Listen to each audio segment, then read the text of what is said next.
नमस्कार मु अंजलि रियली आमी को आपण मान को स्वागत। आज मु करिक देखैबी छेनापोड़।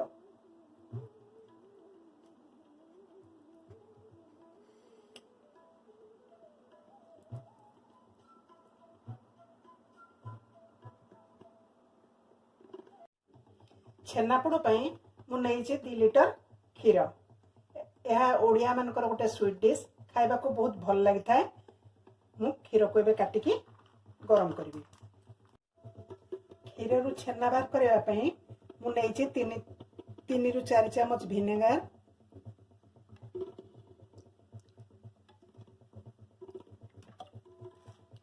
आउ अल्प पानी।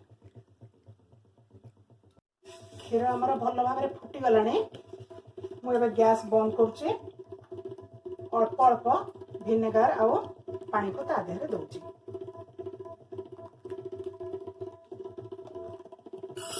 विनेगर पानी देला परे हल्का हल्का एमती चले दउथिबे। छेना कटिबा पर्यंत।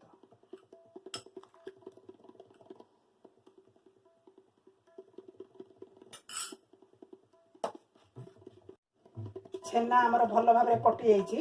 आपण माने देखि पारुथिबे एटा पतला हे जाइछि ता पानी।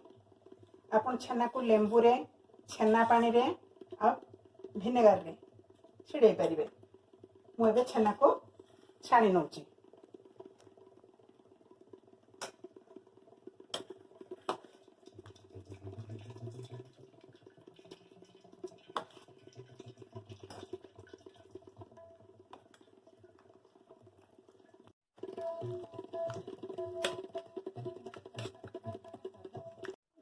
छेना को अल्प ठंडा पानी दे धोई दउची। तार खट्टा अंश पळै जिवो। ताको बेसी चिपुड़ीबा दरकार नहीं। छेना रो बेसी पानी झरेबा दरकार नहीं। मु एबे छेना को नउची। आ ए छेना पानी को आपण व्यवहार करि परिबे अटा चकटिबारे बा ठाकुर बासन को माजिबारे। ता देरे खट्टा अंश अछि। पितल बासन भल भाबरे माजी हे जिवो। छेना हमर ठंडा हे गलानी। सेथरे मु दउची 3 चम्मच गुआ घियो, 2 चम्मच सूजी को मु 4 चम्मच क्षीर रे बतुरे की रखितली 15 मिनिट ताको दउची।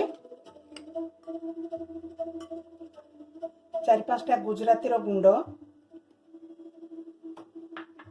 आउ गोटे कप चीनी।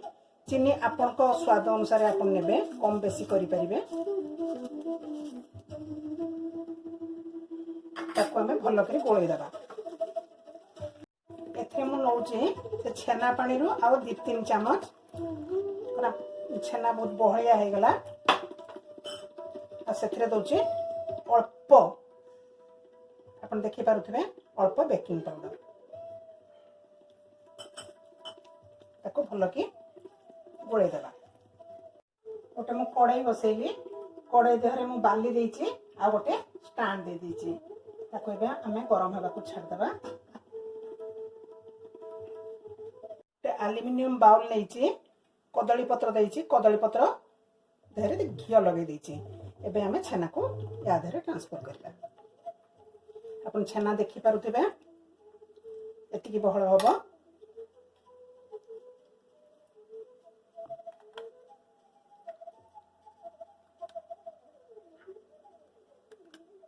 अपन छेना देहरे काजू किशमिश देई परिबे। मु देइनी।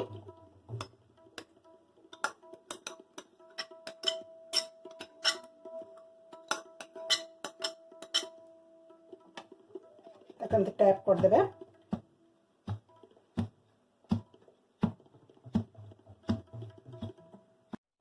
मु आ गोटे कदली पत्र रे एमती घियो लगे देइची। ता ऊपरे घोड़े दउची। घोड़े दबा द्वारा माने हमर ड्राई हेबोनी छेनापोड़। तापरे मु ताको कड़ाई रे बसे ऑन रे रहिबो 5 मिनिट, सिम रे आधा घंटा। एबे हम चेक करिबा। मझरे मु 3 मिनिट पे गैस ऑन रे रखिथिली। हमर ଛେନାପୋଡ଼ ଏବେ ହେଇନି, ମୁଁ ତାକୁ ଘୋଡ଼େଇକି ଛାଡ଼ି ଦଉଛି ଆଉ 20 ମିନିଟ୍। ଆସନ୍ତୁ ଦେଖିବା ଛେନାପୋଡ଼ ଆମର ହେଲାଣି କି ନାହିଁ।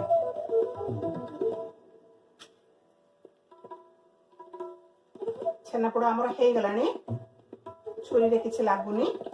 ଗ୍ୟାସ୍ ମୁଁ ବନ୍ଦ କରୁଛି, ତାକୁ ଏବେ ଖୋଲା ଥଣ୍ଡା ହେବାକୁ ଛାଡ଼ିଦେବା। ଯଦି ଆପଣମାନେ ଚ୍ୟାନେଲଟିକୁ ସବସ୍କ୍ରାଇବ୍ କରିନାହାନ୍ତି, ଅନୁରୋଧ ରହିଲା ଲାଇକ୍, ସେୟାର ଏବଂ ସବସ୍କ୍ରାଇବ୍ କରନ୍ତୁ। ତା ସଙ୍ଗେ ସଙ୍ଗେ ବେଲ୍ ଆଇକନ୍ ପ୍ରେସ୍ କରନ୍ତୁ, ଯଦ୍ୱାରା ମୋର ନୂଆ ଭିଡ଼ିଓର ନୋଟିଫିକେସନ୍ ସଙ୍ଗେ ସଙ୍ଗେ ପାଇପାରିବେ। ଏବେ ଆମର ପ୍ରସ୍ତୁତ ହୋଇଗଲା ଛେନାପୋଡ଼। ମୋ ଭିଡ଼ିଓଟି ଆପଣଙ୍କୁ କେମିତି ଲାଗିଲା କମେଣ୍ଟ କରି ଜଣାନ୍ତୁ। ରହୁଛି, ନମସ୍କାର।